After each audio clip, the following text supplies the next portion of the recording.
하나님께서는 모든 가정들에게 행복한 가정생활의 비결을 가르쳐주고 있다는 사실을 아십니까? 이렇게 하나님을 우리가 경외하기 시작하면서 그 가정을 이루고 있는 모든 구성원들이 함께 그 문제를 해결하기 위해 노력해야 한다는 거예요. 어느 한 사람만 막 죽어라 노력하는 것이 아니라 가족의 모든 구성원들이 함께 해야 해요. 이것을 우리는 오늘 본문에 등장하는 시어머니 나오미와 또 며느리 룻, 그리고 이 룻의 남편 보아스를 통해서 배우게 됩니다. 이들은 우리에게 행복한 가정을 이루기 위해 필요한 요소가 무엇인지를 가르쳐 주는데요, 그 한 가지씩을 우리가 함께 살펴보고 싶습니다. 첫째는 나오미예요. 나오미. 우리는 나오미에게서 자녀들을 축복하는 부모상을 발견하게 됩니다. 노년이 되면 의지할 데가 없어요. 홀로 된다는 것은 참 고독하고 힘든 일 아닙니까? 그런데 오히려 이 나오미가 자청해서 혼자 고향으로 돌아갈 생각을 하고, 이 며느리들은 다 자기들 고향으로 돌아가라고 오히려 강요를 하고 있는 것입니다.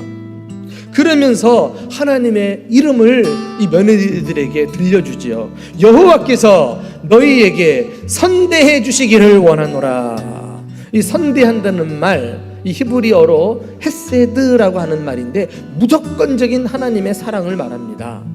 그러니까 이제 막 떠나보내는 이런 순간에 나오미가 한 일은 며느리들에게 하나님의 사랑을 일깨워주고, 또 어디를 가든지 하나님의 이름을 의지하고 믿음으로 살 것을 당부하고 있어요.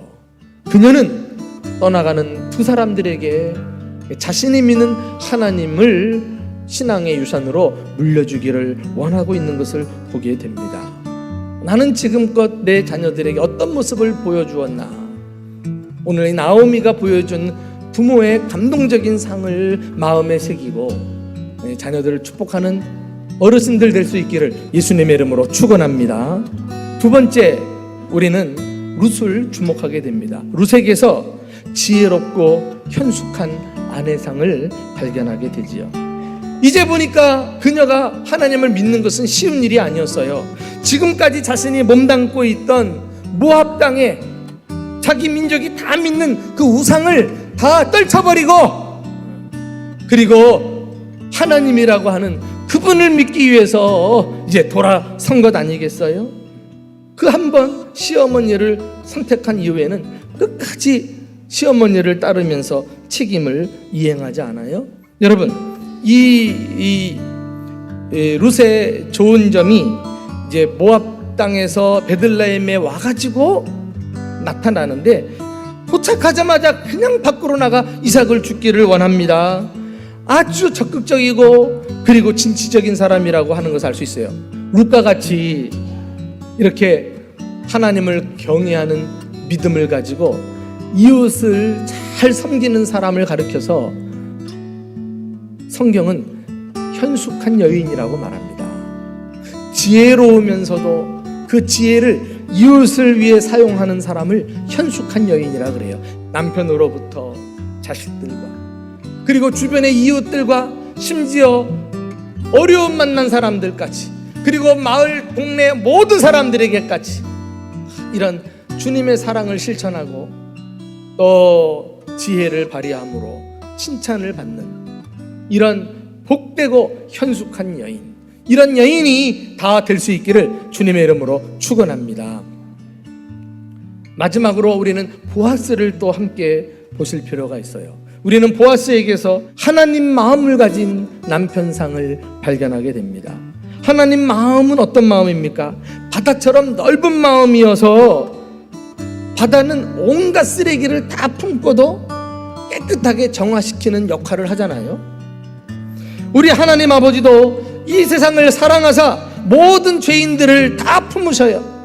그들을 용서하시고 그들을 구원하사 결국은 당신의 자녀로 삼아주신 그 사랑, 한없이 넓은 마음을 우리는 보게 됩니다. 지금도 죄인들이 돌아오기만을 기다리시면서 탕자의 아버지처럼 돌아오기만 하면 두 팔로 먼저 달려가서 덥석 안아주시고 기뻐하시는 분이 우리 하나님이 아니십니까? 그런데 우리는 오늘 보아스에게서 그런 하나님 아버지의 마음을 들여다보고 그 마음을 경험한 룻은 불행한 여인이 행복한 여인으로, 행복한 가정으로 바뀌는 변화를 우리는 말씀을 통해 발견하게 됩니다. 우리가 남편들을 집안의 가장이라고 말하는데 이 가장이 뭐예요? 집안의 우두머리, 으뜸이라는 말 아닙니까? 여기 으뜸이라는 것은 하나님을 가르칩니다. 하나님만이 최고의 우두머리 아니셔요? 그런데 남편들을 가정의 하나님처럼 으뜸되게 하신 것은 하나님의 대리자로 세우신 거예요. 하나님을 대신해서 보이지 않는 하나님을 가족들에게 나타내야 될 사명이 남편들에게 있는 거예요. 보이지 않는 하나님을 가족에게 보여주는 이런 삶을 실천하시기를 바랍니다. 그때 하나님은 우리 가정에 찾아온 어떤 문제라도 쉽게 넘어가게 해주시고 불행한 문제를 행복하게 만들어 주실 줄로 믿습니다. 이런 축복이 이 가정의 달을 맞이해서 저와 여러분의 가정에 넘치시기를 예수님의 이름으로 축원합니다.